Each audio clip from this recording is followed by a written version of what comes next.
remember when Kat Von D started dating Jesse James immediately after his marriage to Sandra Bullock ended due to his infidelity, and Kat thought that he wouldn't do the same thing to her? Katherine von Trachtenberg first rose to fame in 2005 when she appeared on the TLC reality series Miami Ink before getting her own spin-off show, LA Ink, in 2007. She had met Jesse at the age of 22. He would have been around 35 when they were both on their respective reality TV shows. Kat had turned to him for advice. Kat confirmed their status via her social media in August and started getting flack from people immediately. She told media that we're all human and we're all capable of making mistakes. She also compared Jesse's infidelity to her history with addiction, stating that, "I think if I were to be crucified for my drug addiction 3 years ago now, it would be hard to live with that. I'm sober now and it's awesome. But I have made mistakes too. I've got a lot of respect for Jesse and how he handled it."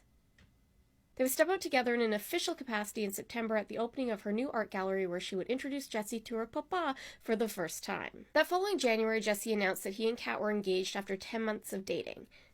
Sorry, I meant 7 months of dating, stating that, sometimes the public and press gets it wrong. This is one of those times. 2010 was actually the best year of my life because I fell in love with my best friend, an amazing woman who stood behind me when the world turned their backs. They turned their backs because they didn't want to look at your face anymore, Jesse. The gruesome twosome took to the internet to gush about each other in 140 characters or less. To quote Jesse, they say true love will always shine through.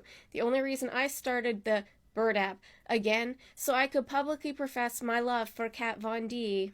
So sweet. In May of that year, Jesse did as Jesse does and went on Howard Stern, where he said that his intimate time with Kat was 100% better than it had been with his most recent ex-wife. Yeah, Kat, he really handles himself with class.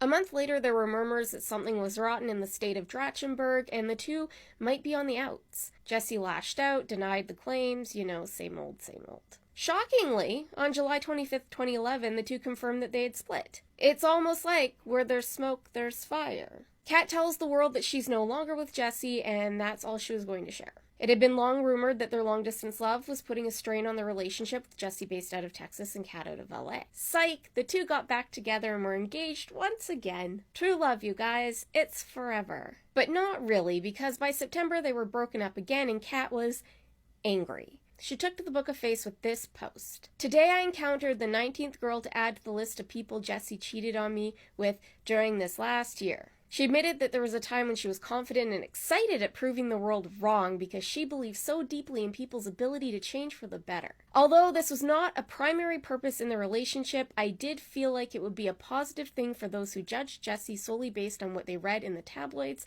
to see that change is always possible, even in the people who seem hopeless." Yes, because all those women that he cheated with while he was married to Sandra were just tabloid fodder. What? After his engagement to Kat ended, Jesse went on to marry 2 more times, with his most recent marriage to Bonnie Rotten, who is 24 years his junior. She accused him of being unfaithful while she was 6 months pregnant with their child. He just needs one more wife to be this century's Henry VIII. Now for Kat.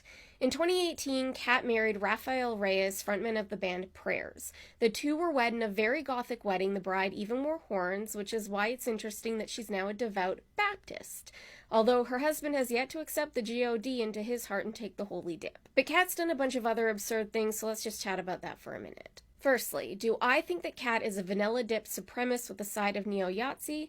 I don't know. She's always